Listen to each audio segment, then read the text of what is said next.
Պարոն Փաշինյան, նախ առհասարակ ես հիմա ներողություն եմ խնդրում մեզ դիտողներից ու հատկապես իմ որդիներից, որոնք կարող են համացանցում այսպես թերթելով պատահաբար հանդիպել այս տեսանյութը։ Ես հիմա հատվածներ կընթերցեմ ձեր հեղինակած մտքերից H19-րդ երկրի հակառակ կողմը։ Չէ, դու տեսար այդ դատախազ քածին, գիրք է գրել, ես քո բերանը բազմակետ, բայց գլխավորը չի գրել, ամենագլխավորը, ինչ նկատի ունես։ Ասեմ ախպերս, պարզ ասեմ, դու գիտես ինչու նա մեզ տանել չի կարողանում, որովհետև մենք իրան չենք շինել։ Այդ կնիկը հույս ուներ, որ մենք իրան մի լավ շինենք, հերթով ու բոլորով, եւ ինքը վերջապես մի խոսքով լավ շարունակեմ այս միտքը։ Հետո դուք նկարագրում եք արձանի նկատմամբ ձեր ցանկությունները, ասում եք, որ նա կարծես արձանի այդպես տինքներն եք նկարագրում, բան ու ասում, որ նա կարծես ասում էր վերցրու ինձ։ Դրանից հետո դուք խոսում եք տարբեր աշխարհաքաղաքական կենտրոնների մասին, միևնույն է, մեջբերում եմ էլի հատվածը, միևնույն է, ամերիկացիք գ են, եվրոպացիք էլ, դառնացած ասած Մարկոն, ռուսները նույնպես, որպես հետգրություն ավելացրեցի ես։ Դուք, որ Ռուսաստան գնում եք, ասում եք Պուտինին, ինչ կարծիք ունեք իրենց մասին։ Հաջորդը, կողեմ քո Ամերիկան, կողեմ քո Եվրոպան, ընդհանուր առմամբ եւ ըստ երկրների։ Կողեմ քո Ռուսաստանը, քո ջհուդամասոնականությունն էլ, Սորոսն էլ վրեն։ Ով է այն երջանիկը, որ մեզ կարող է ուղղորդել։ Թրամփի այդ հանդիպումներում այս մասին ասում եք, արծարծում եք, թե չեք ասում։ Եվ ինձ համար ամենատարակուսելին, անկեղծ ասած, պատերազմի դրվագում ձեր նկարագրություններ, էլի մեջբերում եմ։ Ամենահրեշավոր պատերազմը այն է,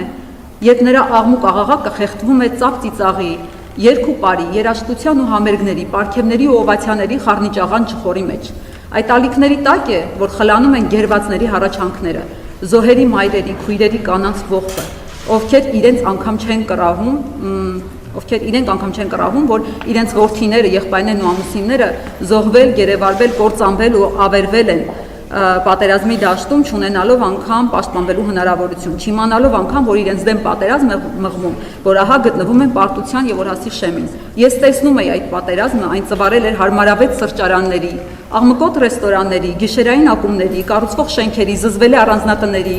արարողակարգային ժպիտների, մեծ ծծերի, հաստ հետույքների, անամոթ խրախճանքի հետևում։ Ես տեսնում եի այդ պատերազմի զոհերին բոզացած եւ դրանից երջանկացած աղջիկներին, բոզացած եւ դրանից հպարտ տղաների, բոզացած եւ դրանից շոյված մայրերի, բոզացած եւ դրանից արծվածող հայրերի տեսքով։ Զգում էի, որ ինքս էլ սկսում եմ բոզանալ եւ գուցե շուտով նույնքան հպարտ կզգամ ինքս ինձ, որովհետեւ հաղթածի բանակում կլինեմ, կդառնամ խորհրդանիշը այդ պատերազմում բոզության վերջնական եւ անշրջելի հաղթանակի։ Մեջբերման ավարտ։ Դուք նախորոք պլանավորել եք այս ամենը, պարոն Փաշինյան, այս նկարագրությունը, որ հետո մեր զոհվածների, մայրերի լացը, անհետ կորածների, գերիների, հարազատների մեղմ ասած ողբը պիտի խլացվի ձեր զարգաց թմբուկների, ձեր կազմակերպած ֆեստիվալների, ձեր այս խրախճանքների, քեֆերի աղմուկի մեջ։ Այս ամենը պլանավորված է ձեր պարգևատրումների, որի մասին նույնպես խոսել եք։ Շնորհակալ եմ հարցի համար։ Ես ուզում եմ ձեզ ասել, որ եթե դուք տեղյակ չեք իհարկե, որ աշխարհում կա այդպիսի երևույթ, որը կոչվում է գրականություն։ Եվ այն ինչը դուք մեջբերում եք, մեջբերումներ են երկրի հակառակ կողմը վեպից, որը ես ինքս հրապարակել եմ իմ նախաձեռնությամբ եւ հրատարակչի գուցե նախաձեռնությամբ 2018 թվականին։ Ես դա